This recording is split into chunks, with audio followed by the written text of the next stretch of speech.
El ocaso de los ídolos. Friedrich Nietzsche.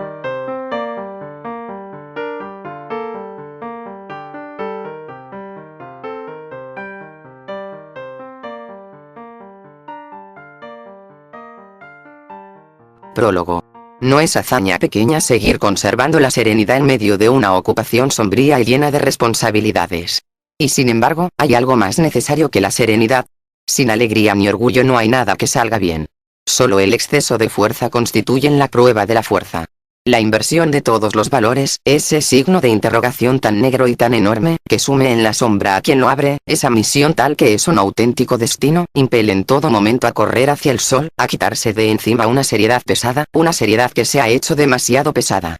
Para esto, todo medio es bueno, todo caso es un caso afortunado, empezando por la guerra.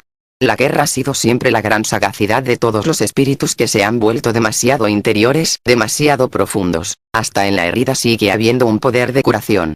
Mi lema viene siendo, desde hace ya mucho tiempo, una máxima, cuya procedencia voy a mantener oculta la curiosidad de los eruditos. Con la herida aumentan los ánimos y se robustece la fuerza. Otra forma de curación, es que a veces me resulta incluso más apetecible, es someter a examen profundo a los ídolos. En el mundo hay más ídolos que realidades. Este es el mal de ojo y el mal de oído que tengo yo para este mundo, ir haciendo preguntas a base de golpearlos con el martillo, y oír tal vez, como respuesta, a ese conocido sonido a hueco que revela unas entrañas llenas de aire, representa una delicia para quien tiene otros oídos detrás de los oídos, para este viejo psicólogo y cazador de ratas que soy, ante quien tiene que dejar oír su sonido precisamente aquello a lo que le gustaría permanecer callado. Esta obra es también, como señala el título, una distracción, un lugar bajo el sol, una huida hacia la ociosidad llevada a cabo por un psicólogo. ¿Será también una nueva guerra? ¿Son sometidos a examen nuevos ídolos? Esta breve obra es una gran declaración de guerra, y en lo que se refiere al examen profundo de ídolos, en esta ocasión no se trata de ídolos de nuestro tiempo, sino que los que aquí son tocados por el martillo, como si fuera un diapasón, son ídolos eternos. No hay otros ídolos más antiguos, más aceptados, más llenos de aire que estos. Tampoco los hay más huecos, lo que no es óbice para que sean aquellos en los que más se cree. En el caso más aristocrático, ni siquiera se les llama ídolos. Turín, 30 de septiembre de 1988, día en que quedó concluido el primer libro de mi obra La inversión de todos los valores. Friedrich Nietzsche. Máximas y dardos. La ociosidad es la madre de toda psicología. Vaya. ¿Será entonces la psicología un vicio? Hasta el más valiente de nosotros pocas veces tiene valor para enfrentarse con lo que realmente sabe. Para vivir solo hace falta ser un animal o un dios, dice Aristóteles. Falta una tercera condición, hay que ser ambas cosas, es decir, un filósofo. Toda verdad es simple. ¿No es esto una mentira al cuadrado? Que quede dicho que de una vez por todas, hay muchas cosas que no quiero saber. La sabiduría marca unos límites incluso al conocimiento. Donde mejor nos recuperamos de nuestra antinaturaleza, de nuestra espiritualidad, es en nuestra naturaleza salvaje. ¿Es el hombre tan solo un error de Dios? ¿O es Dios tan solo un error del hombre? De la escuela de guerra de la vida, lo que no mata me hace más fuerte. Ayúdate a ti mismo, y entonces te ayudarán también los demás. Principio del amor al prójimo. No seamos cobardes con nuestros actos, ni los rechacemos después de realizados. El remordimiento de conciencia es algo indecoroso. Puede resultar trágico un asno. Perecer bajo una carga que no se puede llevar ni quitarse de encima. Tal es el caso del filósofo. Quien posee su propio porqué de la vida, acepta casi todo como. El ser humano no aspira a la felicidad. Eso es algo que solo lo hacen los ingleses. El hombre ha creado a la mujer, ¿con qué? Con una costilla de su Dios, de su ideal. ¿Qué estás buscando? ¿Te gustaría multiplicarte por 10, por 100? ¿Estás buscando adeptos? Busca ceros entonces. A los hombres póstumos, como yo, por ejemplo, se les entiende peor que a los que son hijos de su tiempo, pero se les oye mejor. Dicho con más rigor, no se nos comprende nunca, y en eso radica nuestra autoridad. Entre mujeres, ¿la verdad? Tú no conoces la verdad. ¿No es la verdad un atentado contra todos nuestros pudores? Ese sí que es un artista como a mí me gusta, modesto en sus necesidades. Realmente, solo quiere dos cosas, pan y circe. Quien no sabe poner su voluntad en las cosas, pone en ellas al menos un sentido, es decir, cree que hay en ellas una voluntad, principio de la fe. ¿Cómo? Habéis elegido la verdad y el llevar el pecho erguido, y seguís mirando de reojo las ventajas de los hombres sin escrúpulos. Pero si con la virtud se renuncia a las ventajas. Escrito en la puerta de un antisemita. La mujer perfecta hace literatura del mismo modo que comete un pecadillo. Por probar, de pasada, mirando a su alrededor por si la ve alguien y para que alguien la vea, expongámonos solo a aquellas situaciones en las que no vale tener virtudes aparentes, en las que, como el volatinero sobre la cuerda, o nos caigamos o nos mantengamos o salgamos ilesos. Los malos no tienen canciones. ¿Cómo las tienen entonces los rusos? Desde hace 18 años, la expresión espíritu alemán encierra una contradicción entre ambos términos. A fuerza de andar buscando los orígenes acaba uno convirtiéndose en cangrejo. El historiador mira hacia atrás, y termina creyendo también hacia atrás. El sentirnos felices nos protege incluso de los constipados. ¿Se ha constipado alguna vez una mujer que supiera que iba bien vestida? Ni aun en el caso de que llevara poca ropa. Desconfío de todos los sistemáticos y me alejo de ellos. El ansia de sistema constituye una falta de honradez. A la mujer se le considera profunda. ¿Por qué? Porque en ella jamás se llega al fondo. La mujer no es ni siquiera superficial. Cuando la mujer tiene virtudes masculinas, hay que salir corriendo, y cuando no las tiene, es ella la que sale corriendo. ¿Cuánto tenía que remorder la conciencia en otros tiempos? ¿Qué buenos dientes tenía? ¿Y hoy? ¿Qué es lo que le falta? Se pregunta un dentista. En pocas ocasiones nos precipitamos una sola vez. A la primera vamos siempre demasiado lejos, y precisamente por eso nos precipitamos otra vez, solo que en esta segunda ocasión nos quedamos demasiado cortos. El gusano se enrosca cuando le pisan. Esto es una medida inteligente, pues de esa forma reduce las posibilidades de que le vuelvan a pisar. En el lenguaje moral, a eso se le llama humildad. Hay un odio a la mentira y al disimulo que nace de un concepto irritable del honor, y hay un odio parecido que nace de la cobardía, por el hecho de que un mandamiento de Dios prohíbe la mentira. Se es demasiado cobarde para mentir. Que poco basta para ser feliz. El sonido de una gaita resulta suficiente. Sin música la vida sería un error. El alemán se imagina que hasta Dios canta canciones. No podemos pensar ni escribir como no nos sentemos. G. Flaubert. Te he pescado, nihilista. Precisamente la carne del trasero sustituye el pecado contra el Espíritu Santo. Solo tienen valor los pensamientos que nos vienen mientras andamos. Hay casos en los que los psicólogos somos como los caballos, nos sentimos inquietos cuando vemos moverse ante nosotros nuestra propia sombra. El psicólogo tiene que apartar la vista de sí mismo si quiere conseguir ver algo. ¿Que si los inmoralistas somos nocivos para la virtud? Tampoco como los anarquistas para los príncipes. Solo han vuelto a estar bien asentados en sus tronos cuando se ha empezado a disparar contra ellos. Moraleja, hay que disparar contra la moral. ¿Vas corriendo delante de todos? ¿Lo haces como pastor o como ser excepcional? Puede haber un tercer caso, el que corre porque huye. Primer caso de conciencia. ¿Eres sincero o no eres más que un comediante? ¿Eres un representante o eres eso mismo que representas? En última instancia, puede que no seas más que la imitación de un comediante. Segundo caso de conciencia. Habla el desengañado. Buscaba grandes hombres y no ha encontrado nunca más que monos imitadores de su ideal. ¿Eres de los que se quedan mirando, o de los que echan una mano? ¿O de los que apartan la vista y se marginan? Tercer caso de conciencia. ¿Quieres ir al lado de los demás, andar delante de ellos, o caminar solo? Hay que saber qué es lo que queremos y el hecho mismo de que queremos. Cuarto caso de conciencia. Para mí eran escalones, subí por ellos, y para eso tuve que pasar sobre ellos. Pero se creían que lo que yo quería hacer era descansar en ellos. ¿Qué importa que yo tenga razón? Tengo sobrada razón. Y el que hoy más se ríe, será también el que se ríe al final. Fórmula de mi felicidad: un sí, un no, una línea recta, una meta. El problema de Sócrates. Los más sabios de todas las épocas han pensado siempre que la vida no vale nada, siempre y en todas partes se ha oído de su boca el mismo acento, un acento cargado de duda, de melancolía, de cansancio de vivir, de oposición a la vida. Incluso Sócrates dijo a la hora de su muerte: la vida no es más que una larga enfermedad, le debo un gallo a Esculapio por haberme curado. Hasta Sócrates estaba harto de vivir. ¿Qué prueba esto? ¿Qué indica? En otros tiempos se había dicho, como así han hecho y bien alto, nuestros pesimistas los primeros. En todo caso, esto tiene que tener algo de verdad. El consenso de los sabios constituye una prueba de verdad. Seguiremos hablando hoy así. Nos está permitido hablar así. En todo caso, esto tiene que tener algo de enfermedad. Esta es la respuesta que damos nosotros. Habría que empezar por examinar de cerca a los más sabios de todas las épocas. ¿Será que ninguno de ellos se sostenía ya sobre las piernas? ¿Será que estaban viejos, que se tambaleaban, que eran unos decadentes? ¿Será que la sabiduría aparece en la tierra como un cuervo a quien le entusiasma el más ligero olor a carroña? Esta irreverencia que supone pensar que los grandes sabios son tipos decadentes se me ocurrió por primera vez respecto a un caso en el que dicha irreverencia se halla totalmente en contra del prejuicio que sustentan tanto los eruditos como los que no lo son. Yo caí en la cuenta de que Sócrates y Platón son síntomas de decadencia, instrumentos de la descomposición griega, pseudogriegos y antigriegos. El origen de la tragedia, 1872. Cada vez he ido comprendiendo mejor que lo que menos prueba el consenso de los sabios es que tengan razón en aquello en lo que están de acuerdo.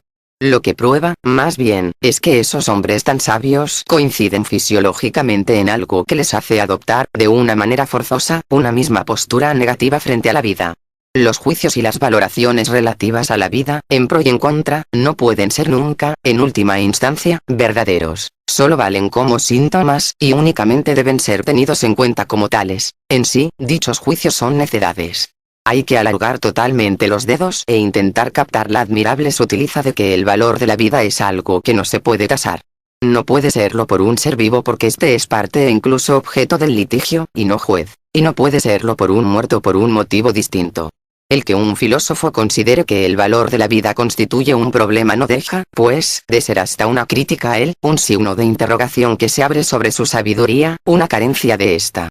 ¿Quiere esto decir que todos esos grandes sabios no solo han sido decadentes, sino que ni siquiera han sido sabios? Pero volvamos al problema de Sócrates. Por su origen, Sócrates pertenecía a lo más bajo del pueblo. Sócrates era chusma. Se sabe, e incluso hoy se puede comprobar, lo feo que era. Pero la fealdad, que en sí constituye una objeción, era entre los griegos casi una refutación.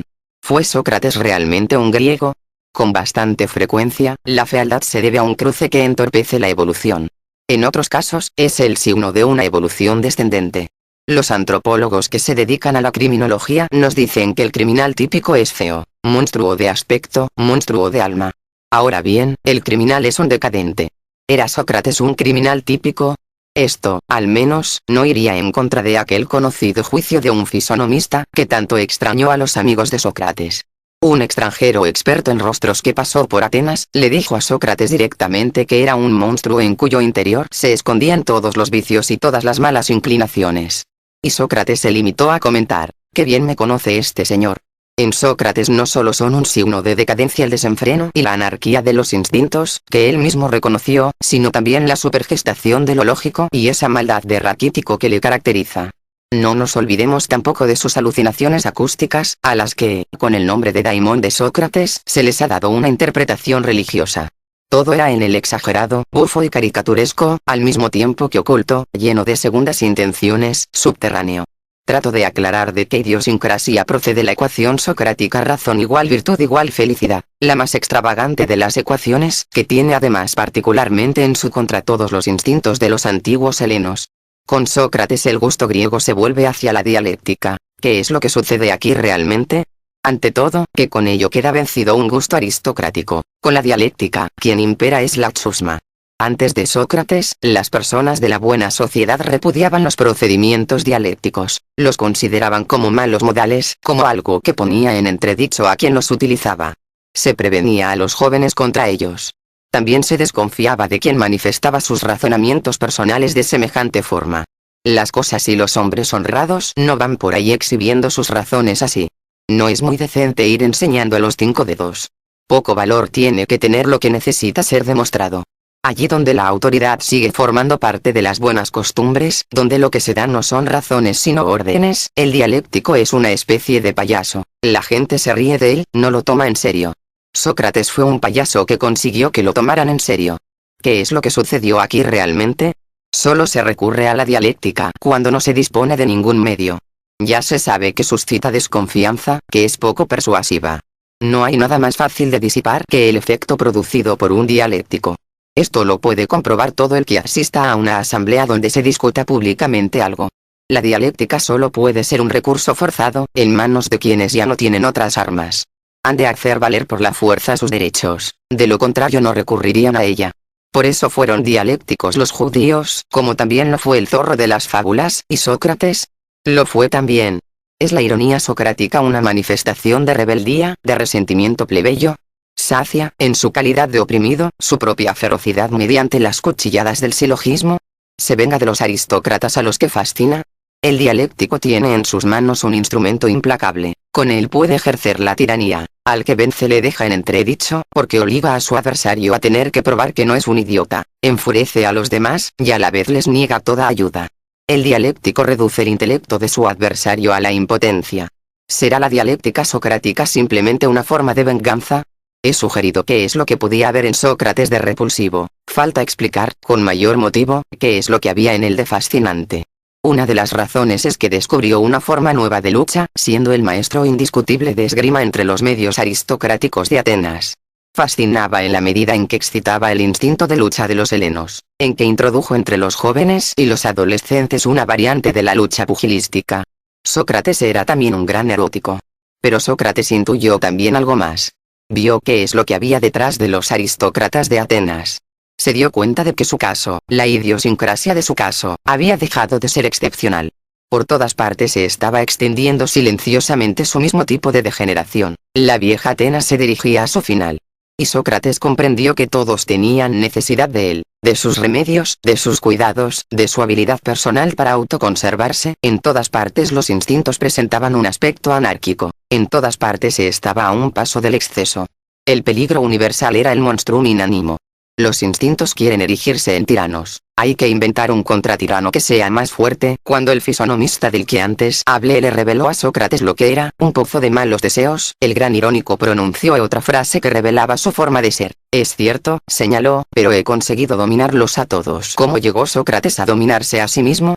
En última instancia, su caso no fue más que el caso extremo, el caso más patente de lo que ya entonces constituía una catástrofe general, que nadie se dominaba ya a sí mismo, que los instintos se habían vuelto unos contra otros.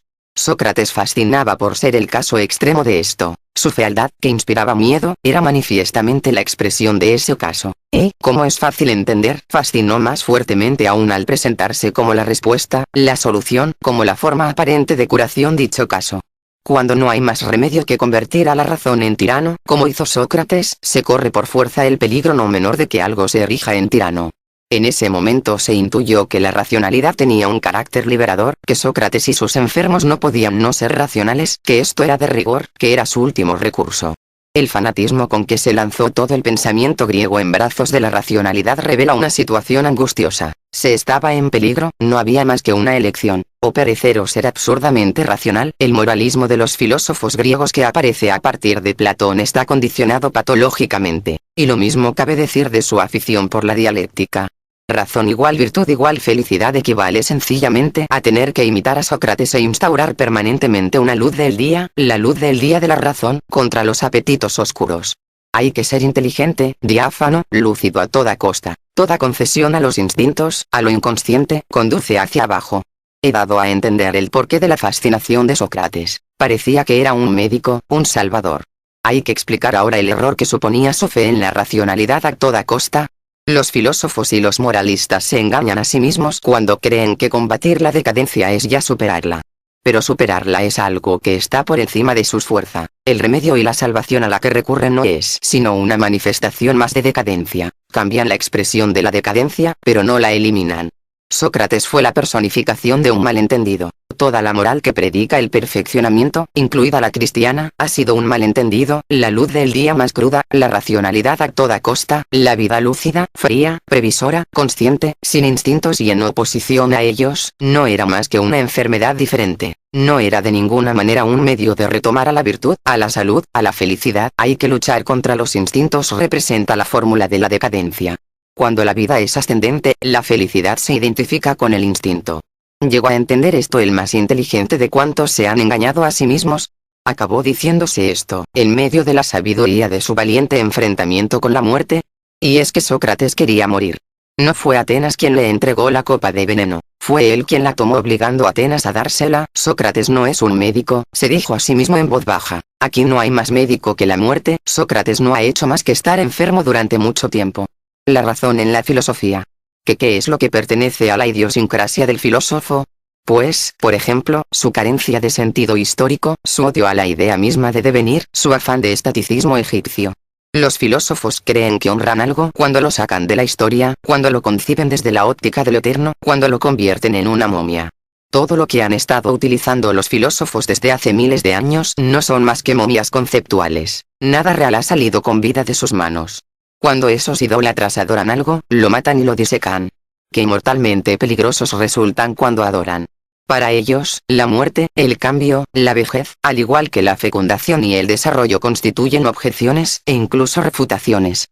Lo que es, no deviene. Lo que deviene, no es. Ahora bien, todos ellos creen, incluso de una forma desesperada, en lo que es. Pero como no pueden apoderarse de lo es, tratan de explicar por qué se les resiste. Si no percibimos lo que es, debe tratarse de una ilusión, de un engaño. ¿Quién es el que engaña? Ya está, exclaman alegres, es la sensibilidad. Los sentidos, que son tan inmorales también en otros aspectos, nos engañan respecto al mundo verdadero. Moraleja, hay que librarse del engaño de los sentidos, del devenir, de la historia, de la mentira. La historia no es más que dar un crédito a los sentidos, a la mentira. Moraleja, hay que negar todo lo que da crédito a los sentidos, a todo el resto de la humanidad. Todo ello es vulgo. Hay que ser filósofo, ser momia, representar el monótono teísmo con mímica de sepulturero. Sobre todo, hay que rechazar esa lamentable idea fija de los sentidos que es el cuerpo, sometido a todos los errores lógicos posibles, cuya existencia no solo ha sido refutada, sino que resulta imposible, pese a que el muy insolente actúa como si fuera real. Dejo al margen, con profundo respeto, el nombre de Heráclito. Mientras que el resto de la comunidad de los filósofos rechazaba el testimonio de los sentidos porque estos perciben el mundo en términos de multiplicidad y de cambio, él rechazó su testimonio porque perciben el mundo en términos de permanencia y de unidad. También Heráclito fue injusto con los sentidos. Estos no mienten ni como pensaban los eleatas ni como creía él, no mienten en modo alguno. Lo que hacemos con su testimonio es lo que introduce la mentira, por ejemplo, la mentira de la unidad, la mentira de la coseidad, de la sustancia, de la permanencia. La causa de que falseemos el testimonio de los sentidos no es otra que la razón.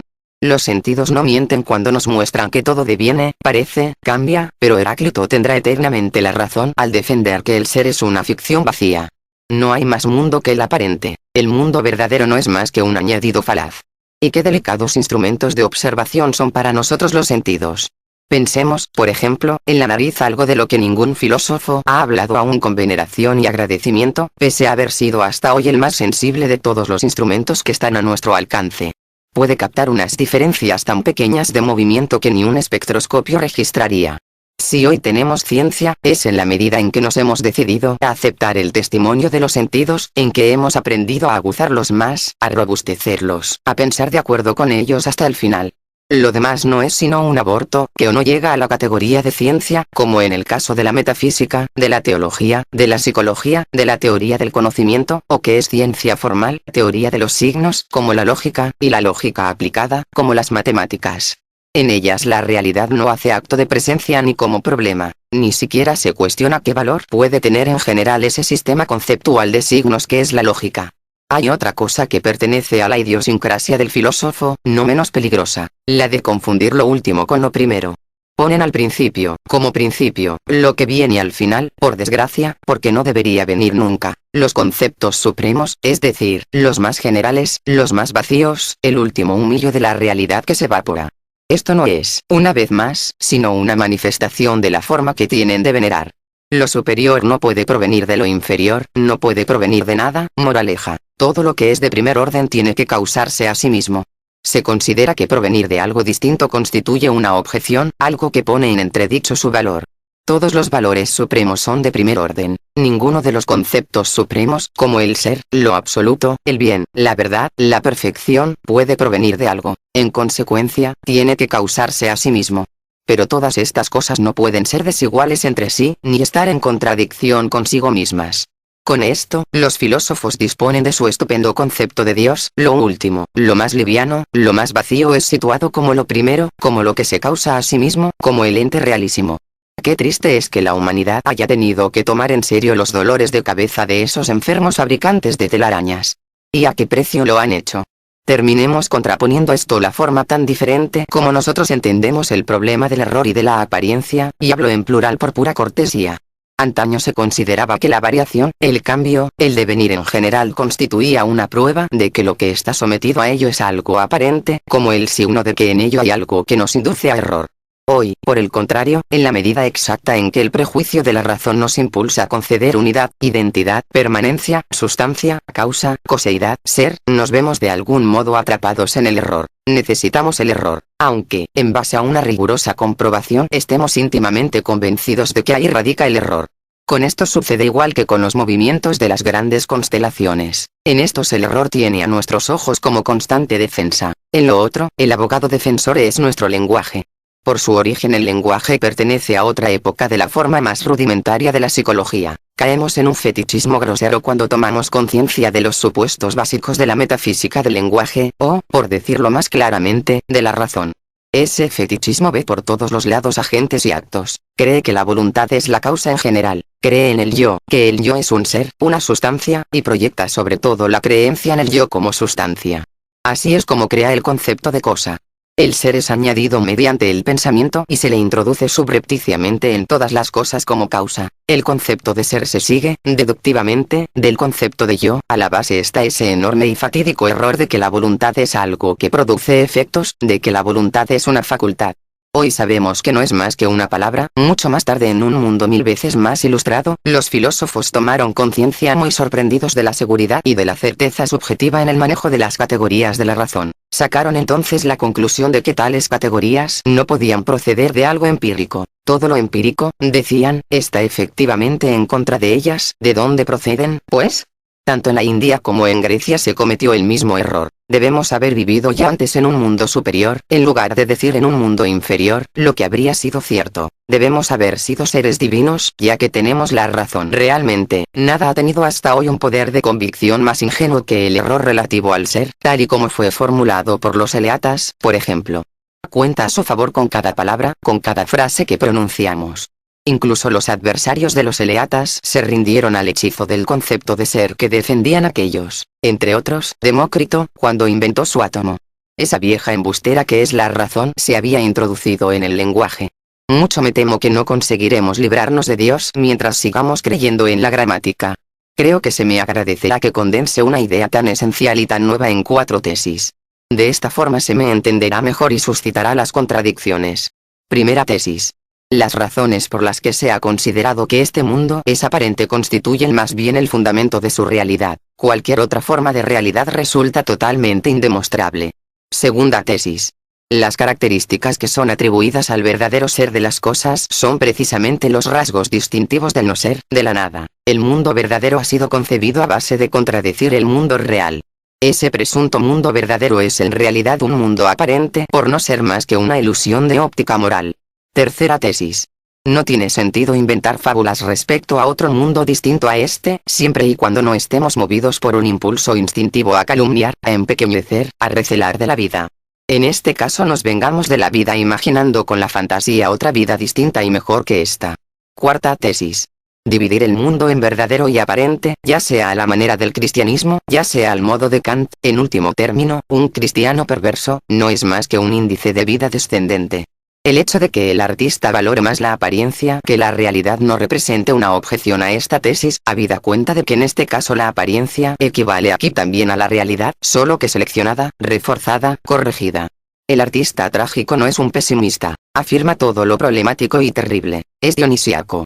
Sobre cómo terminó convirtiéndose en fábula el mundo verdadero. Historia de un error. El mundo verdadero es asequible al sabio, al virtuoso. Él es quien vive en ese mundo. ¿Quién es ese mundo? Esta es la forma más antigua de la idea, relativamente simple y convincente. Se trata de una transcripción de la tesis. Yo, Platón, soy la verdad. El mundo verdadero no es asequible por ahora, pero ha sido prometido al sabio, al piadoso, al virtuoso, al pecador que hace penitencia. La idea ha progresado, se ha hecho más sutil, más capciosa, más difícil de entender, y se ha afeminado, se ha hecho cristiana. El mundo verdadero no es asequible ni demostrable ni puede ser prometido, pero, por el hecho de que se pueda pensar, constituye un consuelo, una obligación, un imperativo. El antiguo sol sigue alumbrando al fondo, aunque se le ve a través de la neblina y del escepticismo. La idea ha sido sublimada, se ha vuelto pálida, nórdica, koenigsburgense. Es inasequible el mundo verdadero. En cualquier caso, no lo hemos alcanzado, y por ello nos es también desconocido. En consecuencia no puede servirnos de consuelo, ni de redención, ni de obligación. ¿A qué nos podría obligar algo desconocido? Mañana gris. Primer bostezo de la razón. Canto del gallo del positivismo. El mundo verdadero es una idea que ya no sirve para nada, que ya ni siquiera obliga, una idea que se ha vuelto inútil, superflua. En consecuencia es una idea que ha sido refutada. Eliminémosla. Día claro, desayuno, vuelta del sentido común y de la serenidad alegre. Platón se pone rojo de vergüenza y todos los espíritus libres arman un ruido de 1000 demonios. Hemos eliminado el mundo verdadero. ¿Qué mundo ha quedado? El aparente. No. Al eliminar el mundo verdadero hemos eliminado también el aparente. Mediodía, instante de la más breve sombra, fin del más largo error, punto culminante de la humanidad, comienza Zaratustra. La moral como contranaturaleza. Todas las pasiones tienen una época en la que resultan sencillamente nefastas, en la que subyugan a sus víctimas con el peso de su estupidez, y una época posterior, mucho más tarde que la otra, en la que se desposan con el espíritu, en la que se espiritualizan.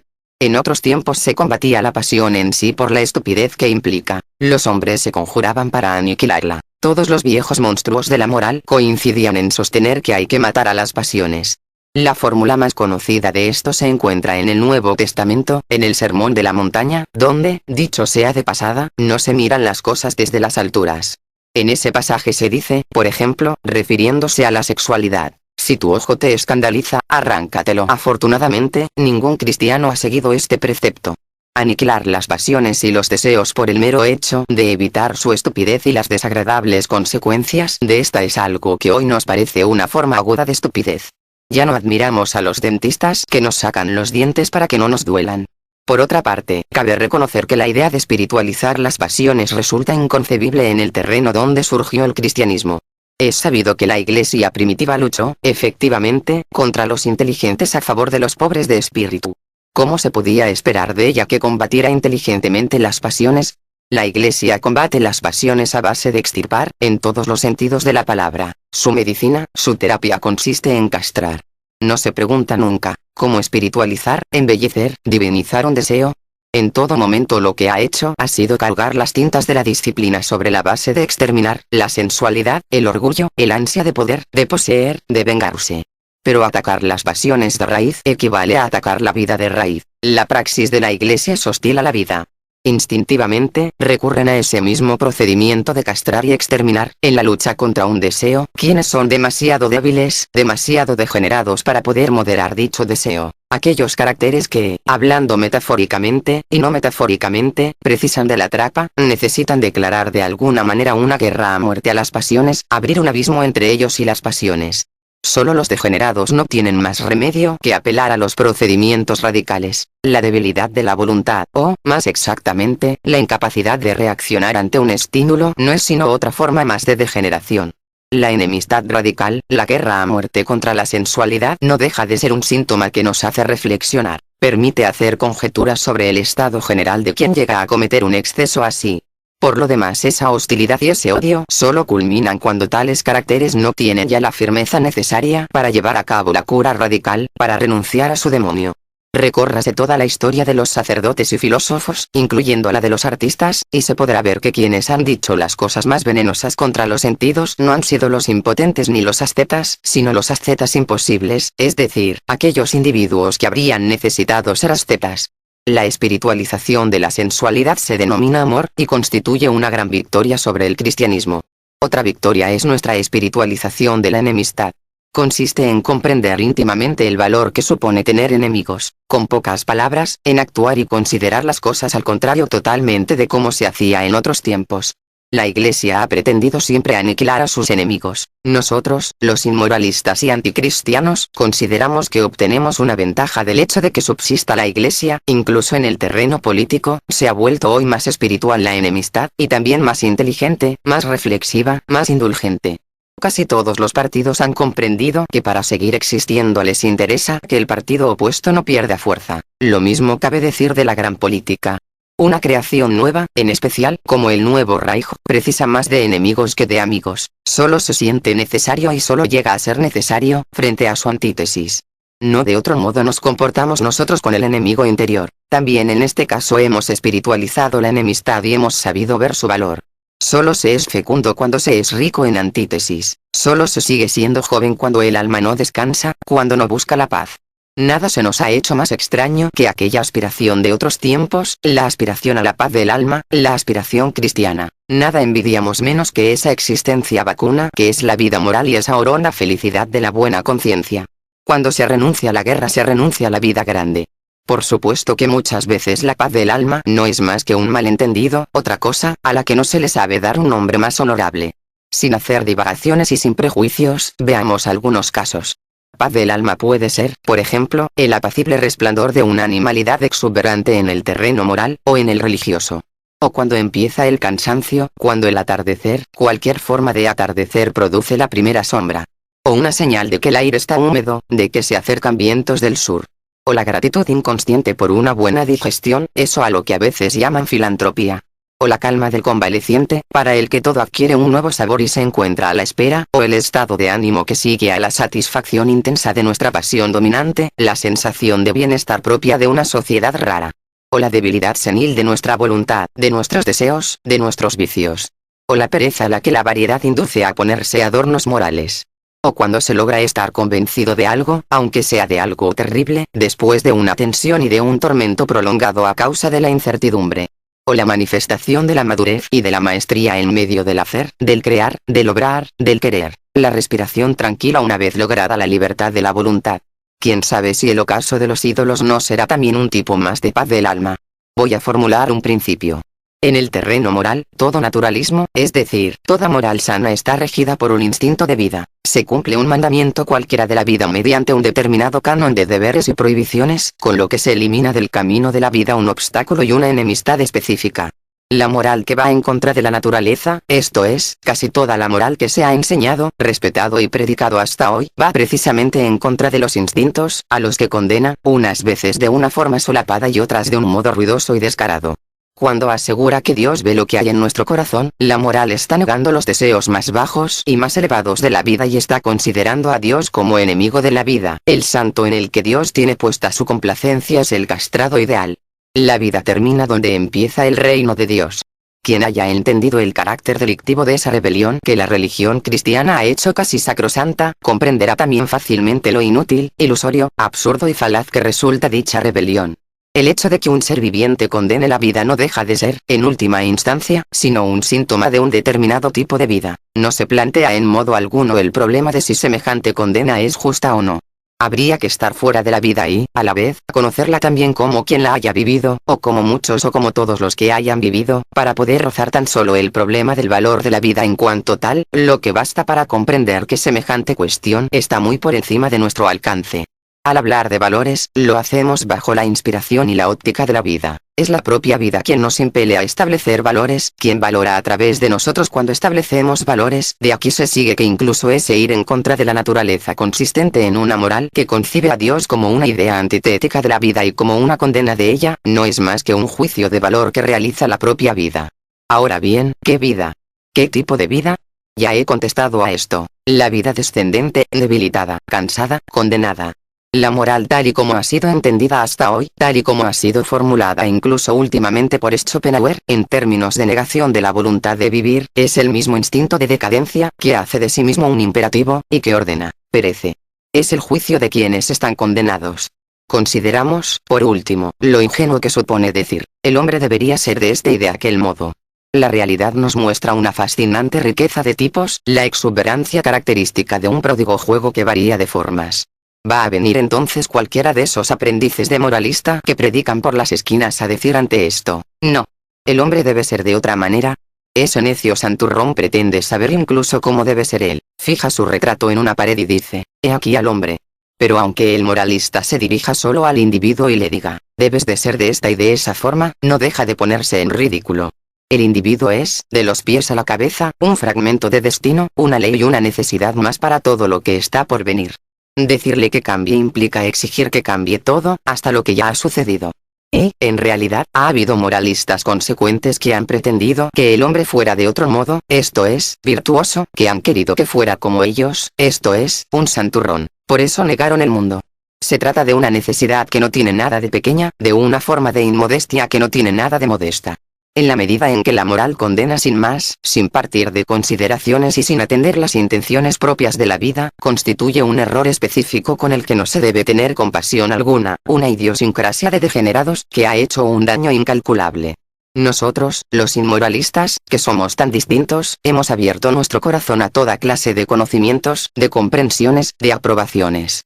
Nos resulta difícil negar, tenemos muy a gala afirmar. Cada vez que nos han ido abriendo más los ojos para ver la economía que se precisa en orden a aprovechar todo lo que la santa locura y la razón enferma del sacerdote rechazan, para ver la economía que impera en la ley de la vida, que saca beneficio hasta del tipo repugnante del santurrón, del sacerdote, del virtuoso. ¿Qué beneficio? Nosotros, los inmoralistas, personificamos la respuesta a esa pregunta. Los 4 grandes errores. El error de confundir la causa con el efecto.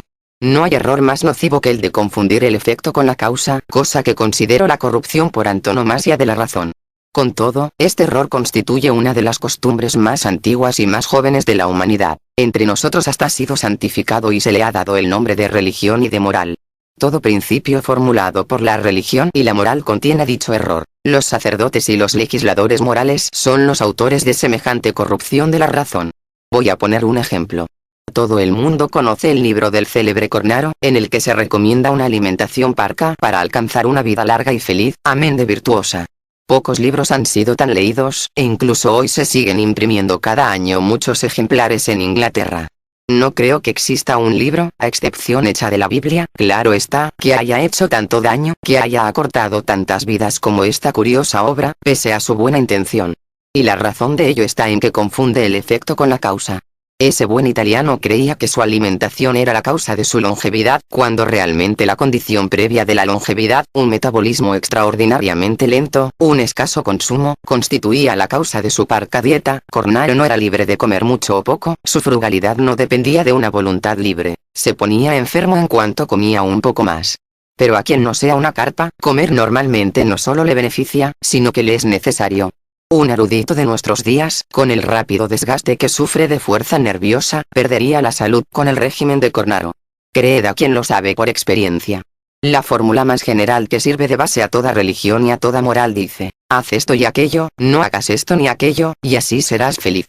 De lo contrario, toda moral y toda religión consiste en ese imperativo, al que yo llamo el gran pecado original de la razón, la sinrazón inmortal. En mi boca esta fórmula se transforma en su opuesta. Primer ejemplo de mi inversión de todos los valores. Un hombre bien constituido feliz, debe realizar ciertos actos y rechazar instintivamente otros. Así proyecta el orden que representa fisiológicamente a sus relaciones con los hombres y con las cosas. Dicho con pocas palabras, su virtud es un efecto de su felicidad. Una vida larga y una descendencia numerosa no son el premio por la virtud, sino que, más bien, la virtud es esa ralentización del metabolismo que, entre otras cosas, produce una vida larga y una descendencia numerosa, en suma, el cornarismo. La Iglesia y la moral dicen: cuando una estirpe o un pueblo se entregan al valor y al lujo, caminan hacia su perdición. Mi razón restablecida dice: el que un pueblo perezca, el que degenere fisiológicamente tiene como efecto el vicio y el lujo, es decir, esa necesidad de tener estímulos cada vez más intensos y frecuentes que experimenta toda naturaleza agotada. Si un joven palidece y se marchita antes de tiempo, sus amigos comentan que la causa de ello es tal o cual enfermedad. Yo digo, el hecho de que se haya puesto enfermo, el hecho de que no haya resistido a la enfermedad fue el efecto de una vida que ya estaba empobrecida, de un agotamiento hereditario. El lector de periódicos dice: este partido se ha destruido por cometer ese error. Mi política superior dice: un partido que comete semejantes errores está ya acabado, ya no tiene su seguridad instintiva. En cualquier sentido, todo error es consecuencia de una degeneración de los instintos, de una disgregación de la voluntad. Con esto queda prácticamente definido lo que es el mal. Todo lo bueno es indistinto, y, por consiguiente, es fácil, necesario, libre. El esfuerzo constituye una objeción. Un dios es algo característicamente distinto de un héroe. Para mí el tener los pies ligeros constituye el primer atributo de la divinidad. El error de la causalidad falsa. En todo tiempo se ha creído saber lo que era una causa, pero ¿de dónde extraíamos nuestro saber, o, más exactamente, nuestra creencia de que teníamos ese saber? De la esfera de los célebres hechos internos, pese a que ninguno de ellos ha demostrado hasta hoy que permanezca al mundo de los hechos. Se creía que, en el acto de la voluntad, la causa era el sujeto. Se pensaba que, al menos en este caso, se captaba la causalidad en el momento de actuar. Igualmente, tampoco se dudaba de que había de buscar todos los antecedentes de un acto, sus causas, en la conciencia, y que en ella volverían a encontrarse si se buscaban como motivos. En caso contrario, el sujeto no habría sido realmente libre para realizar el acto, no habría sido responsable de él. ¿Quién habría puesto finalmente, en tela de juicio que un pensamiento es algo causado, que el yo es lo que causa el pensamiento? De estos tres hechos internos, con los que parecía quedar garantizada la causalidad, el primero y el más convincente es el de la voluntad en términos de causa, la concepción de una conciencia, espíritu, en términos de causa, y, posteriormente, la del yo, el sujeto, en términos de causa surgieron después de que la voluntad hubiera establecido la causalidad como algo dado, como algo empírico. Desde entonces hemos reflexionado mejor en torno a esta cuestión y hoy ya no nos creemos ni una palabra de todo ello. El mundo interno está repleto de fantasmas y de fuegos fatuos. Uno de ellos es la voluntad. La voluntad no mueve ya nada, y, en consecuencia, no explica ya nada. Simplemente se limita a acompañar a los procesos, pudiendo también falsearlos. Lo que se llama motivo es también otro error. No es más que un fenómeno superficial de la conciencia, algo accesorio al acto, que más bien oculta que manifiesta los antecedentes de este. Y no digamos el yo. Ha pasado a ser una fábula, una ficción, un juego de palabras. Ha dejado totalmente de pensar, sentir y querer. ¿Qué se deduce de esto? Que no existen en modo alguno causas espirituales, que todo el presunto carácter empírico de las mismas se ha ido al diablo. Esto es lo que se deduce de aquí, que se había estado abusando gratuitamente de semejante empina y que se había creado, en base a ella, el mundo en términos de causas, de voluntad, de espíritus. La psicología más antigua y más largo tiempo vigente era la que imponía aquí la pauta. No se veía más allá. Para ella, todo acontecimiento era un acto, y todo acto el efecto de una voluntad. El mundo era visto por dicha psicología como una pluralidad de agentes, y a todo acontecimiento le asignaba uno de ellos, un sujeto. El hombre ha proyectado fuera de él sus tres hechos internos, aquello de lo que estaba más íntimamente convencido, la voluntad, el espíritu, el yo. Del concepto del yo extrajo el de ser, y determinó que las cosas existían de acuerdo con la imagen que tenía en sí mismo, esto es, como un yo entendido en términos de causa. Es de extrañar que luego encontrase en las cosas lo que antes había puesto en ellas. La cosa misma, digámoslo una vez más, el concepto de cosa no es más que el reflejo de la creencia en el yo en términos de causa. Y cuánto error, cuánta psicología rudimentaria sigue habiendo aún en el concepto de átomo que manejan los mecanicistas y los físicos. No digamos ya en esa cosa en sí, tan horrible y vergonzosa de los metafísicos. Confundir con la realidad el error de concebir el espíritu en términos de causa, hacer de él la medida de la realidad y darle el nombre de Dios. El error de las causas imaginarias. Tomemos el sueño como punto de partida. A una determinada sensación, producida, por ejemplo, por un cañonazo disparado a lo lejos, se le imputa retrospectivamente una causa, con frecuencia, toda una pequeña novela cuyo protagonista es, naturalmente, la persona que está soñando. Entretanto, la sensación perdura en una especie de resonancia. Espera, por así decirlo, que el instinto de causalidad le permita pasar a primer plano, ahora ya no como algo que se ha producido por azar, sino como algo que tiene un sentido. El cañonazo se presenta entonces de un modo causal, en una aparente inversión del tiempo. Lo posterior, la motivación se vive antes a menudo adornado por 100 detalles que transcurren de una forma fulminante, mientras que el estampido es algo que sucede después, que ha sucedido. Que las representaciones que fueron generadas por una determinada situación son erróneamente concebidas como la causa de la misma. Lo mismo hacemos, efectivamente, cuando estamos despiertos.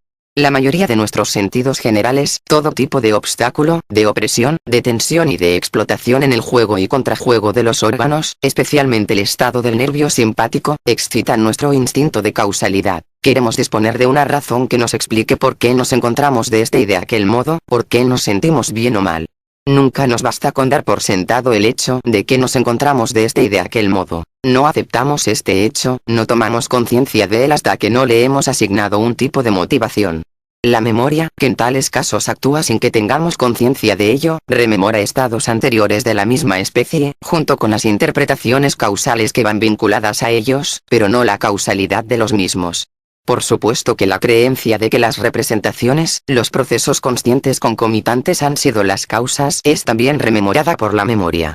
Se produce de este modo una habituación a una interpretación casual determinada, que en realidad obstaculiza que se averigüe la causa y que incluso lo impide. Explicación psicológica de lo anterior. Reducir algo que nos es desconocido a algo que conocemos alivia, tranquiliza y produce satisfacción, suministrando además una sensación de poder. Lo desconocido implica peligro, inquietud, preocupación. El primero de nuestros instintos acude a eliminar esos estados de ánimo dolorosos. Primer principio. Es preferible contar con una explicación cualquiera que no tener ninguna. Como en el fondo solo se trata de querer librarse de representaciones opresivas, no se es nada riguroso a la hora de recurrir a los medios para conseguirlo. La primera representación que nos permite reconocer que lo desconocido no es conocido produce tanto bienestar que la consideramos verdadera al punto. Prueba del placer, de la fuerza, como criterio de verdad. De este modo, el instinto de causalidad está condicionado y es excitado por el sentimiento de miedo. La pregunta relativa a la causa no debe dar como respuesta, en la medida de lo posible, una causa cualquiera, sino un determinado tipo de causa, una causa que tranquilice, que libere y que alivie. La primera consecuencia de esa necesidad es que determinemos que la causa es algo que ya conocemos, que ya hemos vivido, que se encuentra grabado en nuestra memoria. Queda excluido como causa lo nuevo, lo no vivido, lo extraño.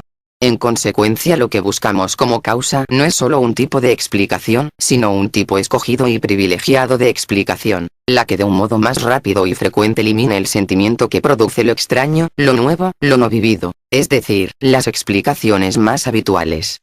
La consecuencia es que cada vez va adquiriendo una mayor preponderancia una forma de determinación de causas, ya se va concretando en un sistema y que finaliza destacando como dominante, es decir, que acaba excluyendo sin más otras causas y otras explicaciones.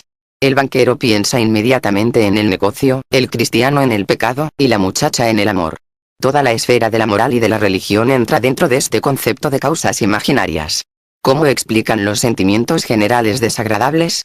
Afirmando que están determinados por seres que son enemigos nuestros, malos espíritus. El caso más notable es concebir erróneamente a las histéricas como brujas, que están determinados por actos que no se pueden considerar buenos, el sentimiento de pecado de pecaminosidad, atribuido a un malestar fisiológico, habida cuenta de que siempre encontramos razones para estar descontentos de nosotros mismos, que son castigos, expiación de algo que no debíamos haber hecho, que no debíamos de haber sido. Schopenhauer ha generalizado esto de forma imprudente en una tesis en la que la moral aparece como lo que es, como la verdadera envenenadora y calumniadora de la vida. Todo gran deber, ya sea corporal o espiritual, indica lo que merecemos, pues no nos sobrevendría si no lo mereciéramos, que son la consecuencia de actos irreflexivos que tuvieron un resultado perjudicial. Las pasiones y los sentidos aparecen, así, como causas, como culpables. Los malestares fisiológicos se interpretan, con ayuda de otros malestares, como algo merecido.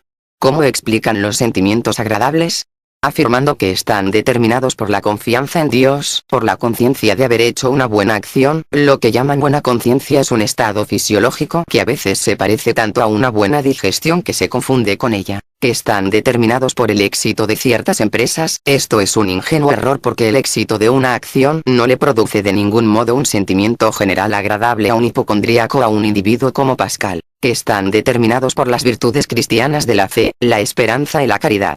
En realidad, todas estas presuntas explicaciones son estados de ánimo derivados y, por así decirlo, traducciones de sentimientos de placer o de dolor a un dialecto falso. Estamos en condiciones de esperar porque el sentimiento fisiológico básico vuelve a ser fuerte y rico. Tenemos fe en Dios porque el sentimiento de abundancia y de fuerza nos proporciona tranquilidad.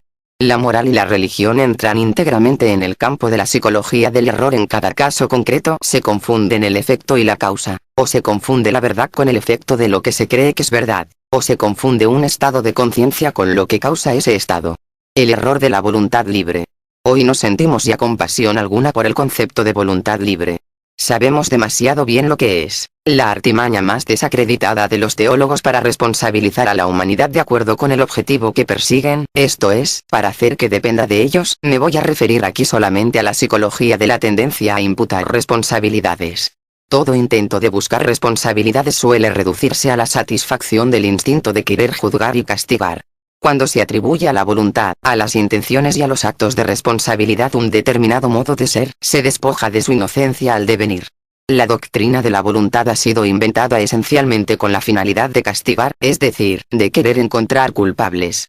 Toda la vieja psicología de la voluntad debe su existencia al hecho de que sus autores, los sacerdotes que ocupaban los puestos más elevados de las antiguas comunidades, trataron de arrogarse el derecho a imponer castigos o quisieron conferirle a Dios ese derecho.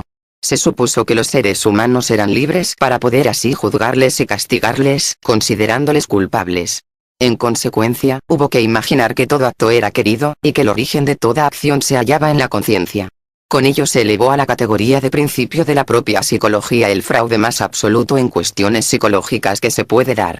Hoy, que hemos entrado en un movimiento totalmente contrario a aquel, hoy que principalmente nosotros, los inmoralistas, tratamos de eliminar del mundo nuevamente, con todas nuestras fuerzas, los conceptos de culpa y de castigo, y de purificar de ellos la psicología, la historia, la naturaleza, las instituciones y sanciones sociales, no contamos con unos adversarios más radicales que los teólogos, quienes, esgrimiendo la idea del orden moral del mundo, siguen infectando la inocencia del devenir mediante los conceptos de culpa y de castigo.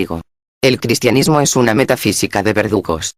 ¿En qué puede consistir exclusivamente nuestra doctrina? En que nadie concede al hombre sus cualidades, ni Dios, ni la sociedad, ni sus padres y antepasados, ni él mismo. La idea absurda que rechazamos aquí fue expuesta por Kant en términos de libertad inteligible, y quizá también por Platón. Nadie es responsable de existir, de estar constituido de uno u otro modo, de encontrarse en estas circunstancias, en este medio ambiente. La fatalidad de su existencia no puede desvincularse de la fatalidad de todo lo que ha sido y de todo lo que será. No es la consecuencia de una intención que le sea propia, de una voluntad, de una finalidad. No se ha intentado alcanzar con él un ideal de hombre o un ideal de felicidad o un ideal de moralidad. Es absurdo tratar de encaminar su ser hacia un fin cualquiera. Ha sido el hombre quien ha inventado la idea de fin, pues en la realidad no hay finalidad alguna, somos necesarios, un fragmento de la fatalidad, formamos parte del todo, somos en el todo, no hay nada que pueda juzgar, medir, comparar y condenar nuestra existencia, pues ello equivaldría a juzgar, medir, comparar y condenar el todo. Ahora bien, no hay nada fuera del todo. La única gran liberación consiste en no responsabilizar a nadie, en no poder atribuir el modo de ser a una causa primera, en que el mundo no sea una unidad ni como sensorio ni como espíritu. Solo así se restablece nuevamente la inocencia del devenir. La idea de Dios ha sido hasta ahora la gran objeción contra la existencia. Nosotros negamos a Dios, y, al hacerlo, negamos la responsabilidad. Solo así redimimos el mundo. Los que quieren mejorar a la humanidad. Como es sabido, exijo al filósofo que se sitúe más allá del bien y del mal, que ponga por debajo de sí la ilusión del juicio moral. Esta exigencia deriva de una intuición que yo he sido el primero en formular, la de que no hay hechos morales. El juicio moral tiene en común con el religioso el creer en realidades que no son tales. La moral no es más que una interpretación de determinados fenómenos, o, por decirlo con más exactitud, una interpretación errónea. Al igual que el religioso, el juicio moral corresponde a un nivel de ignorancia en el que todavía no ha aparecido el concepto de lo real, la distinción entre lo real y lo imaginario, de forma que en dicho nivel la palabra verdad designa cosas que hoy llamaríamos imaginaciones. En este sentido, nunca se debe tomar el juicio moral al pie de la letra, en sí mismo no encierra más que un sinsentido. No obstante, como semiótica, ofrece un cierto valor, revela, cuando menos, al que es capaz de verlas, realidades muy apreciables respecto a civilizaciones e interioridades que no sabían lo suficiente para entenderse a sí mismas. La moral no es más que un lenguaje de signos, una sintomatología, hay que saber de qué se trata para poder sacar provecho de ella. Pongamos un primer ejemplo totalmente provisional. En todas las épocas se ha querido mejorar a los hombres, y a esto se le ha llamado por antonomasia moral. No obstante, en esta misma palabra se encierran las más diferentes tendencias. A la doma de la bestia humana y a la cría de una determinada clase de hombres se le dio el nombre de mejoramiento. Solo estos términos zoológicos designan realidades, y realidades que precisamente el mejorador característico, el sacerdote, ni conoce ni quiere conocer. Llamar mejoramiento a la doma de un animal es algo que a nosotros nos suena casi como una burla. Quien sepa lo que pasa en los lugares donde se doma a animales salvajes dudará mucho de que estos sean mejorados. Se les debilita, se les hace menos dañinos, se les convierte en unos animales enfermizos, a base de deprimirles mediante el miedo, el dolor, las heridas y el hambre. Lo mismo pasa con el hombre domado que ha mejorado el sacerdote. En la Alta Edad Media, cuando la iglesia era realmente un lugar de doma de animales, se daba caza por todas partes a los mejores ejemplares de la bestia rubia. Se mejoró, por ejemplo, a los aristócratas germanos. Pero ¿qué aspecto presentaba luego ese germano mejorado a quien recluían con engaños en un monasterio? El de una caricatura de hombre, el de un engendro. Lo habían convertido en pecador, encerrado en una jaula y aprisionado por terribles ideas. Allí yacía enfermo, sombrío, aborreciéndose a sí mismo, con un odio mortal a todos los impulsos que incitan a vivir, recelando de todo lo que seguía siendo fuerte y dichoso. En suma, había sido convertido en un cristiano. Hablando en términos fisiológicos, en la lucha con la bestia, la única forma de debilitarle puede ser conseguir que enferme. Así lo entendió la Iglesia. Echó a perder al hombre, lo debilitó, pero pretendió haberlo mejorado. Examinemos ahora el otro caso de lo que llaman moral, el de la cría de una raza y especie determinada. El ejemplo más grandioso nos lo ofrece la moral hindú, sancionada como religión en la ley de Manu. Aquí se plantea la tarea de criar a un mismo tiempo nada menos que 4 razas, una sacerdotal, otra guerrera, otra de comerciantes y labradores, y otra de siervos, los Sudras. Está claro que aquí no estamos ya entre domadores de animales. Solo para planificar una cría semejante se requiere un tipo de hombres 100 veces más apacibles y racionales. Si venimos de respirar ese aire de hospital y de cárcel que es el aire cristiano, respiraremos aliviados al entrar en este mundo más sano, más elevado y más amplio. Qué miserable resulta el Nuevo Testamento en comparación con Manu. Qué mal huele. No obstante, esta organización necesitaba también ser terrible, no para luchar contra la bestia, sino para hacerlo contra su idea antitética, contra el hombre al que no se puede criar, el mestizo, el chándala. Y también en este caso dicha organización no tenía ningún otro recurso para neutralizarlo, para debilitarlo, que hacer que enfermara. Se trataba de luchar contra el gran número. Puede que nada se oponga más a nuestros sentimientos que estas medidas preventivas de la moral hindú. El tercer edicto, por ejemplo, Abhadana Sastra 1, el de las legumbres impuras, dispone que el único alimento permitido a los chándalas sean ajos y cebollas, puesto que la escritura sagrada prohíbe darles cereales o frutos que contengan granos, al igual que agua o fuego. El mismo edicto prescribe que el agua que precisen no la podrán tomar ni de ríos, ni de fuentes, ni de estanques, sino solo de las vías de acceso a las charcas y de los hoyos hechos por las pisadas de los animales. De igual modo se les prohíbe lavar sus ropas y lavarse a sí mismos, ya que el agua que misericordiosamente se les concede solo la pueden usar para calmar su sed. Por último, prohíbe a las mujeres sudras que asistan en el parto a las chándalas, igualmente se prohíbe a estas últimas que se asistan mutuamente en dicho trance. El éxito de semejantes medidas sanitarias no se hizo esperar. Epidemias mortales y enfermedades sexuales espantosas, que trajeron como resultado a la implantación de la ley del cuchillo, ordenando la castración de los niños y la amputación de los labios menores de la vulva a las niñas. El mismo Manu afirma, los chándalas son fruto del adulterio, del incesto y del crimen, era la consecuencia necesaria e implícita en el concepto de cría. No usarán otras ropas que los andrajos de los cadáveres, ni otra vajilla que cacharros rotos, ni otros adornos que hierro viejo, ni otro culto que el de los malos espíritus. Andarán errantes sin descanso de un lado para otro. Les está vedado escribir de izquierda a derecha y usar la mano diestra para hacerlo. El uso de esta y la escritura de izquierda a derecha están reservados a los virtuosos, a los individuos de raza. Estas disposiciones resultan sumamente instructivas. En ellas vemos, ante todo, la humanidad aria completamente pura y completamente originaria, y comprobamos que el concepto de pureza de sangre dista mucho de ser una idea banal. Por otra parte, se percibe claramente en qué pueblo se ha perpetuado el odio de los chándalas contra esa humanidad, haciendo de él una religión y una inclinación arraigada. En este sentido, los evangelios constituyen un documento de primer orden, más incluso que el libro de Enoch. El cristianismo, surgido de raíces judías y solo explicable como planta característica de ese suelo, representa el movimiento opuesto a toda moral de cría, de raza y de privilegio. Es la religión antiaria por excelencia. El cristianismo es la inversión de todos los valores arios, el triunfo de los valores chándalas, el evangelio dirigido a los pobres e inferiores, la rebelión general de todos los oprimidos, miserables, malogrados y fracasados dirigida contra la raza, la venganza eterna de los chándalas convertida en religión del amor.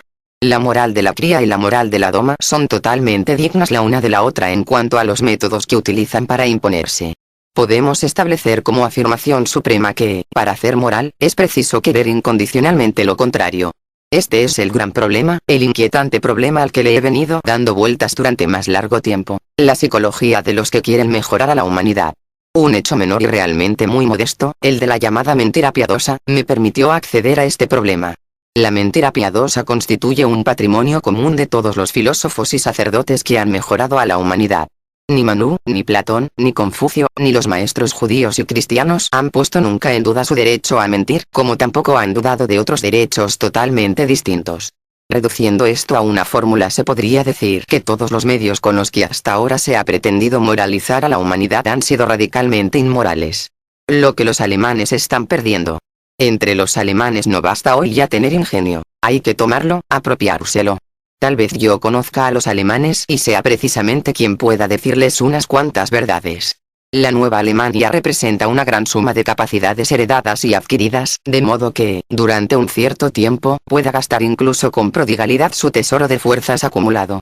No ha llegado a imponer una cultura elevada, y menos aún un gusto refinado, una aristocrática belleza de los instintos, pero sí unas virtudes más viriles que las que podría mostrar cualquier otro país de Europa. Una buena dosis de buen humor, un gran respeto hacia uno mismo, mucha seriedad en las relaciones con los demás y en la reciprocidad de los deberes, mucha laboriosidad y constancia, y una moderación hereditaria, que requiere más del acicate que del freno.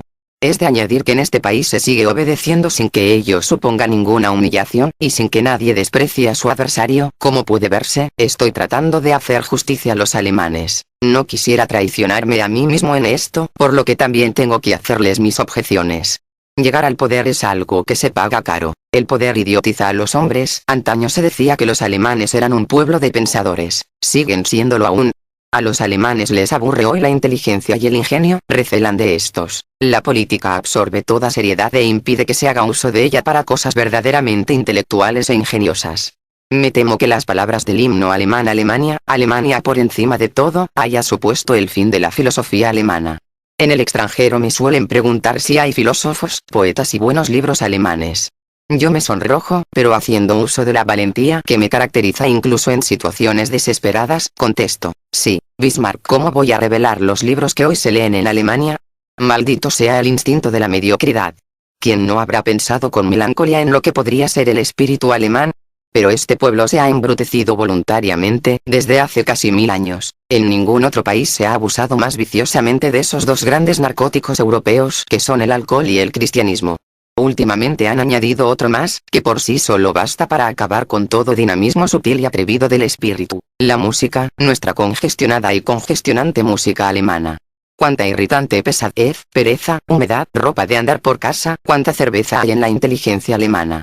¿Cómo es posible que jóvenes que dedican su vida a fines totalmente intelectuales, no sientan dentro de ellos ese instinto básico de la intelectualidad que es el instinto de autoconservación del espíritu, y se pongan a beber cerveza?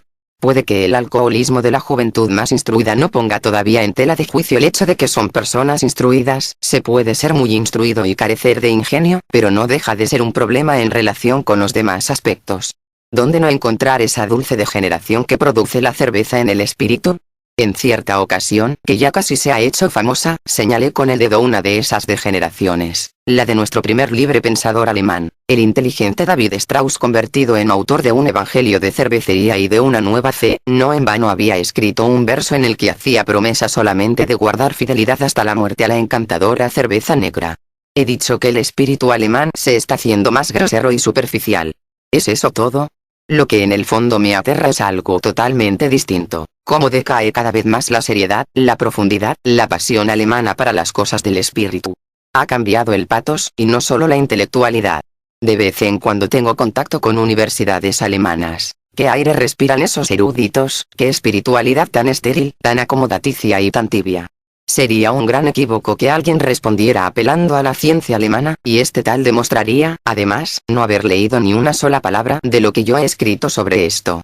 Desde hace 17 años no me he cansado de poner de manifiesto la influencia desespiritualizadora de nuestro cultivo actual de la ciencia. La dura esclavitud a la que hoy condena todo individuo la enorme extensión de las ciencias explica fundamentalmente que sujetos con unos intereses más amplios, más ricos y más profundos, no encuentren ya ni una educación ni unos educadores adecuados a ellos.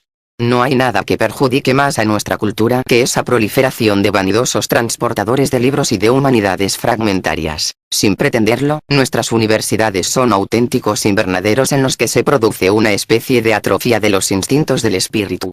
Toda Europa está empezando ya a darse cuenta. La gran política no engaña a nadie.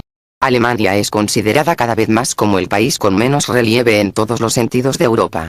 Aún estoy buscando a un alemán con el que pueda ser serio a mi modo, y no digamos ya uno con el que pueda ser jovial. O caso de los ídolos. Ay. ¿Quién puede entender hoy la compensación de qué seriedad disfruta un filósofo solitario? Nuestra jovialidad es lo que resulta más incomprensible. Hagamos un cálculo aproximado. No solo es evidente que la cultura alemana está decayendo, sino que nos faltan razones suficientes que explican este hecho. En última instancia, no se puede gastar más de lo que se tiene. Esto se puede aplicar tanto a los individuos como a los pueblos. Si nos dedicamos al poder, a la gran política, a la economía, al comercio internacional, al parlamentarismo, a los intereses militares, si despilfarramos en ese ámbito la dosis de entendimiento, de seriedad, de voluntad y de autosuperación que poseemos, carecemos de estas cosas para el otro de los ámbitos. La cultura y el Estado, no nos engañemos, son algo antagónico. El Estado cultural no deja de ser una idea moderna. Lo uno vive a costa de lo otro, lo uno prospera a expensas de lo otro. Todas las grandes épocas de la cultura son épocas de decadencia política. Lo que ha sido grande en el sentido de la cultura ha sido apolítico e incluso antipolítico. Goethe se alegró interiormente de lo que Napoleón significó, pero se entristeció ante las guerras de liberación. En el momento mismo en que Alemania se eleva en el horizonte como una gran potencia, Francia adquiere un nuevo relieve como potencia cultural. Actualmente han emigrado ya a París muchas cosas nuevas y serias, mucha nueva pasión del espíritu. El problema del pesimismo, por ejemplo, el problema de Wagner, casi todos los problemas psicológicos y artísticos se investigan allí de una forma infinitamente más sutil y radical que en Alemania. Los alemanes son, por otra parte, incapaces para este tipo de seriedad. La aparición del Reich en el horizonte de la historia y de la cultura europea significa, principalmente, un desplazamiento del centro de gravedad. En todas partes se sabe ya que en lo principal, y lo principal continúa siendo la cultura, a los alemanes no se les sigue teniendo en cuenta. Se nos pregunta si podemos mostrar, aunque no sea más que un espíritu que cuente para Europa, como contaron Goethe, Hegel, Heinrich Heine, Schopenhauer. No deja de asombrar que ya no haya ni un solo filósofo alemán. En Alemania al sistema de educación superior se le ha escapado lo principal, el fin y los medios para alcanzarlo. Se ha olvidado que el fin es la educación, la formación y no el Reich, y que para alcanzar ese fin se necesitan educadores, y no profesores de instituto y eruditos de universidad. Se requieren educadores que estén a su vez educados, espíritus superiores, aristocráticos, que estén a la altura requerida en todo momento y que den prueba de ello cuando hablen y cuando guarden silencio, individuos cultos en un sentido maduro y dulce, y no esos brutos instruidos que ofrecen hoy a la juventud los institutos y la universidad como si fueran nodrizas superiores. Descontando rigurosamente las excepciones, faltan educadores, siendo esta una condición básica de la educación. De ahí la decadencia de la cultura alemana. Una de esas poquísimas excepciones es mi venerado amigo Jacob Burckhardt, de Basilea, a quien más que nadie, debe esta ciudad su predominio en el campo de las humanidades. Lo que realmente consiguen las escuelas superiores de Alemania es un adiestramiento brutal para hacer utilizable y aprovechable, en el más breve tiempo posible, a un gran número de jóvenes. Educación superior y gran número son dos cosas contradictorias a priori entre sí. Toda educación superior corresponde solo a las excepciones. Hay que ser privilegiado para tener derecho a un privilegio tan elevado. Nada grande ni bello puede ser nunca patrimonio común. Lo bello es cosa de pocos hombres. ¿Qué es lo que determina el declive de la cultura alemana? El hecho de que la educación superior no sea ya un privilegio, el democratismo de la cultura general, que se ha vuelto común y vulgar. No olvidemos tampoco que los privilegios militares provocan formalmente una asistencia excesiva a las escuelas superiores, es decir, su perdición. En la Alemania de hoy, nadie es ya libre de dar a sus hijos una educación aristocrática. Todas nuestras escuelas superiores están organizadas para la mediocridad más equívoca, en su profesorado, en sus planes de estudio, en los objetivos de su enseñanza. Y en todas partes reina una prisa indecorosa, como si el joven llegara tarde a algo cuando no ha terminado ya a los 23 años, cuando no ha respondido aún a la pregunta fundamental de qué profesión desempeñar. Permítaseme decir que a un hombre que pertenece a un tipo superior no le gustan las profesiones, precisamente porque sabe que tiene una vocación.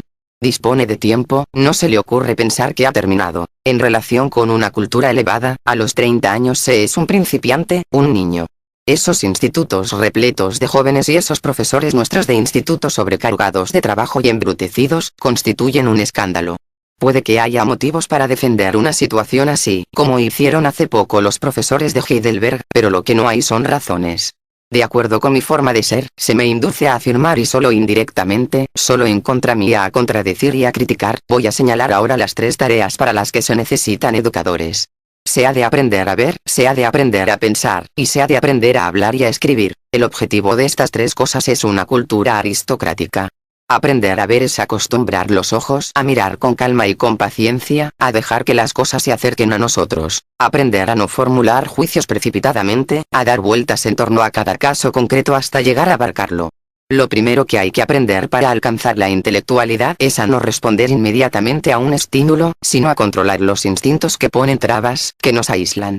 Aprender a ver, tal y como yo lo entiendo, equivale prácticamente a lo que el lenguaje no filosófico llama voluntad firme, cuyo aspecto esencial es poder negarse a querer, poder aplazar la decisión. Todo lo no espiritual, todo lo vulgar radica en la incapacidad de oponer resistencia a un estímulo, en el tener que reaccionar, en seguir todo impulso. En muchos casos ese tener que es ya un síntoma de enfermedad, de decadencia, de agotamiento. Casi todo lo que la tosquedad no filosófica llama vicio no es más que esa incapacidad fisiológica que impide no reaccionar. Una manifestación práctica de haber aprendido a ver consiste en que el que está aprendiendo se habrá ido volviendo lento, desconfiado, reacio. Dejará que lo extraño, lo nuevo se le acerque, manteniendo una calma hostil y tratando de no cogerlo con la mano. Tener todas las puertas abiertas de par en par, inclinarse servilmente ante cualquier hecho insignificante, estar siempre dispuesto a matarse, a lanzarse de un salto dentro de otros hombres y de otras cosas. En suma, la famosa objetividad moderna es un signo de mal gusto, algo no aristocrático por excelencia. Aprender a pensar. En nuestras escuelas ya no se tiene la menor idea de esto. Hoy en las universidades, hasta entre los filósofos verdaderamente eruditos, comienza a caer en desuso la lógica como teoría, como práctica y como oficio. Si se leen libros alemanes se verá que ni siquiera se recuerda en ellos que pensar exige una técnica, un plan de estudio, un deseo de ejercer un magisterio, que se ha de aprender a pensar como se aprende a bailar, como una especie de baile, que alemán conoce ya por experiencia ese sutil estremecimiento que en lo espiritual transmiten unos pies ligeros a todos los músculos del cuerpo. Lo verdaderamente alemán, hasta el extremo de que en el extranjero se le identifica con nuestro carácter nacional, es la rígida torpeza del gesto espiritual, la mano rosca para coger las cosas. El alemán carece de tacto para apreciar los matices, el solo hecho de que los alemanes hayan podido soportar a sus filósofos, empezando por ese lisiado conceptual y extraordinariamente deforme que es el gran Kant, nos da una idea adecuada de lo que es el donaire alemán. Efectivamente, es imposible deslindar de la educación aristocrática el baile de todas sus formas, el saber bailar con los pies, con las ideas, con las palabras. He de añadir también que hay que saber bailar con la pluma, que hay que aprender a escribir. Pero lo que yo podría decir respecto a esto resultaría totalmente incomprensible a mis lectores alemanes. Incursiones de un intempestivo. Autores a los que no puedo soportar. Séneca, o el torero de la virtud, Rousseau, o la vuelta a la naturaleza en un estado natural impuro, Schiller, o el trompetero moral de Sackingen, Dante, o la hiena que compone poesías entre tumbas, Kant, o el cantuno como carácter inteligente, Víctor Hugo, o el faro del mar del absurdo, Lis, o la escuela para aprender a correr, detrás de las mujeres, George Sand, o la abundancia de leche, más claramente, la vaca lechera con un bello estilo, Michelet, o el entusiasmo que se quita la ropa de andar por casa, Carlyle, o el pesimismo como banquete mal digerido, John Stuart Mill, o la claridad que ofende, los hermanos Goncourt, o los dos Ajax luchando con Homero al son de la música de Offenbach, Zola, o el placer de oler mal. Renan. La teología es la corrupción de la razón a causa del pecado original el cristianismo. Un testimonio de ello es Renan, que, en cuanto se aventura a afirmar o a negar algo un poco general, hierra el blanco con lamentable regularidad. Renan querría aunar, por ejemplo, la ciencia a la nobleza, pero la ciencia corresponde a la democracia, eso no hay más que verlo. Con no poca ambición, desea personificar un aristocratismo del espíritu, pero a la vez se pone de rodillas, y no solo de rodillas, ante la doctrina opuesta, el evangelio de los humildes. ¿De qué le sirven toda su libertad de pensamiento, toda su modernidad, todo su gracejo y toda su flexibilidad, si en lo más íntimo sigue siendo cristiano, católico y hasta sacerdote?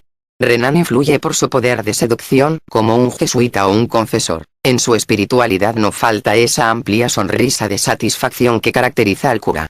Como les pasa a todos los sacerdotes, solo resulta peligroso cuando ama.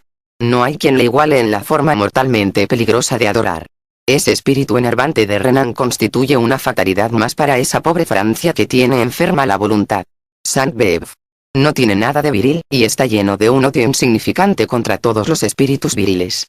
Anda errante de aquí para allá, sutil, curioso, aburrido, descubriendo secretos de otros. En el fondo es una mujer con una sed de venganza y una sensualidad típicamente femeninas.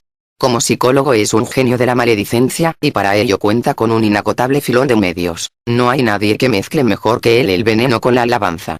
Sus instintos fundamentales son los de un plebeyo emparentado con el resentimiento de Rousseau. En consecuencia, es un romántico, ya que detrás de todo romanticismo grunge y acecha el instinto rousseauiano de venganza. Es un revolucionario, pero frenado por el miedo. No tiene libertad ante todo lo que posee fuerza, opinión pública, academia, corte e incluso Port Royal. Le irrita todo lo que hay de grande en los hombres y en las cosas, todo lo que tiene fe en sí mismo.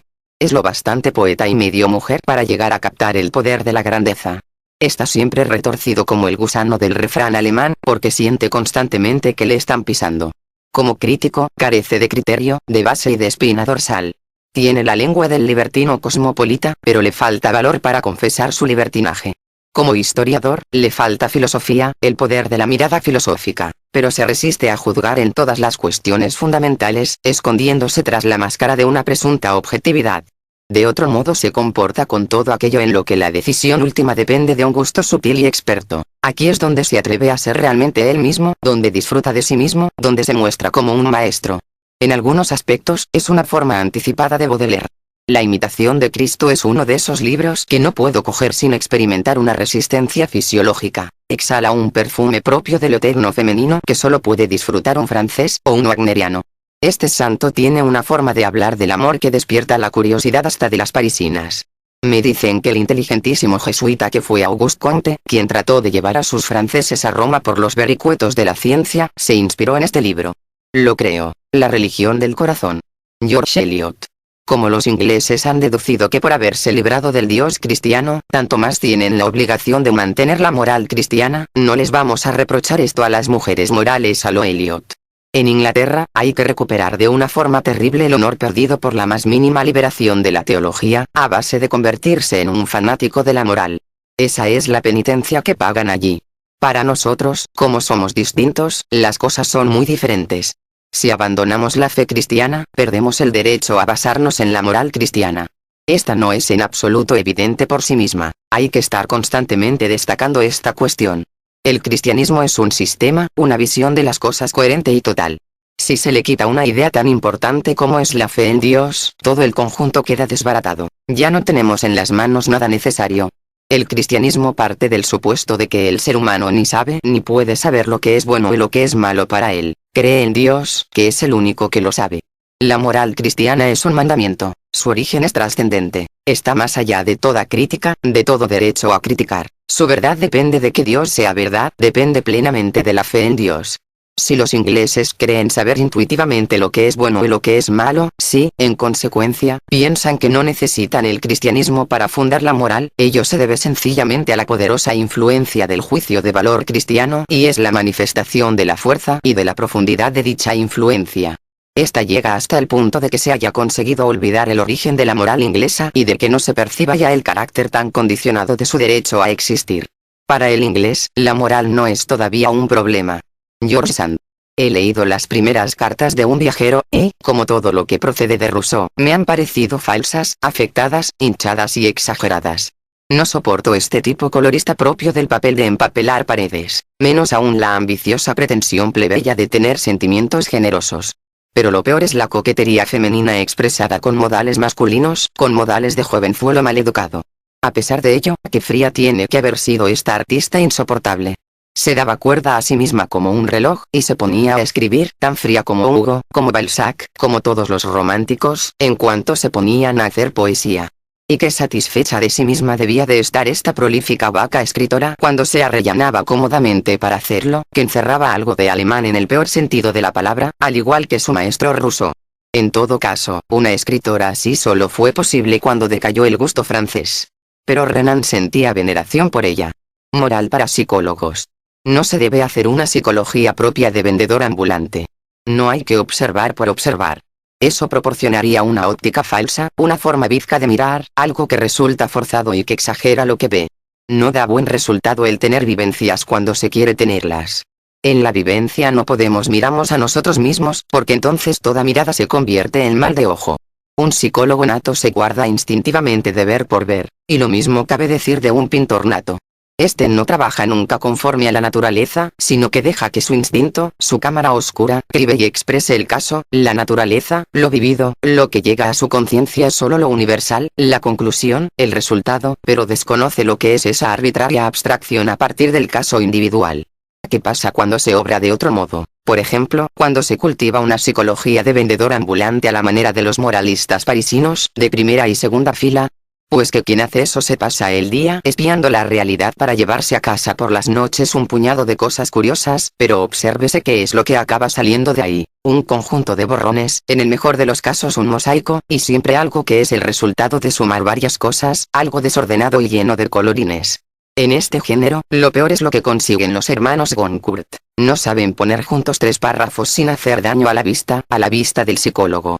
Como valor artístico, la naturaleza no es un modelo, porque exagera, deforma, deja lagunas. La naturaleza es puro azar. Estudiar del natural me parece una mala señal, revela sumisión, debilidad, fatalismo. Ese besar el suelo ante los hechos pequeños es indigno de un artista de cuerpo entero. Ver lo que es, corresponde a un tipo de espíritus distinto, a los antiartísticos, a los objetivos. Hay que saber quién se es. Sobre la psicología del artista. Para que haya arte, para que exista una acción y una contemplación estéticas cualesquiera, se requiere una condición fisiológica previa: la embriaguez. La embriaguez tiene que haber aumentado primero la excitabilidad de toda la máquina. Sin esto no es posible el arte. Todas las clases de embriaguez, por muy diferente que sea lo que las determine, tienen el poder de conseguir esto, sobre todo la embriaguez de la excitación sexual, que es la forma más antigua y primitiva de embriaguez. También hay que incluir la embriaguez que hay detrás de todo gran deseo, de toda pasión intensa, la embriaguez de la fiesta, de la competición, del acto de valentía, de la victoria, de todo movimiento extremado, la embriaguez de la crueldad, la embriaguez de la destrucción, la embriaguez primaveral, por ejemplo, o la debida al efecto de los narcóticos. Por último, la embriaguez de la voluntad, la embriaguez de una voluntad plena y saturada.